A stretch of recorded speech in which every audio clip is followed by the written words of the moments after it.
अस्सलाम वालेकुम। Welcome to another food vlog from the viral vlog. आज हम एक शरबत ट्राई करने के लिए आए हैं। ये बाबा जी शरबत वाले के नाम से है। तो देखते हैं इन शरबत की क्या ख़ास बात है और वो कैसे तैयार करते हैं इसको। पहली ख़ास बात तो इस शरबत की ये है कि ये 20 रुपये का गिलास है, जो कि महंगाई के इस दौर में तकरीबन नामुमकिन है कि 20 रुपये में आपको शरबत मिले।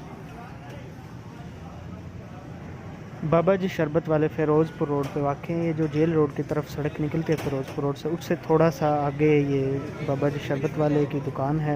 मिक्स करवा लेंगे। मिक्स कर दो यार। दो मिक्स। दो मिक्स दो। यहाँ दो शरबत हैं, एक संदल वाला भी है, वो भी 20 रुपये का गिलास है, और जो बादाम वाला है वो भी, और आप मिक्स भी ले सकते हैं। तो सरबाब भाई मिक्स ही ले रहे हैं अभी। पीछे बैठे आपको बाबा जी भी नज़र आ रहे हैं, जो ये शॉप के ओनर हैं और जिन्होंने ये शुरू किया था।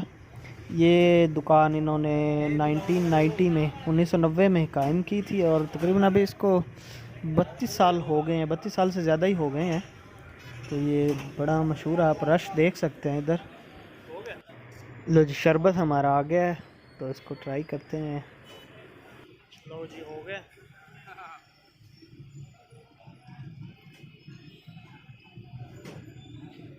कैसा है? नाइस। बड़ा कैलकुलेटेड सा आंसर दिया है। नाइस।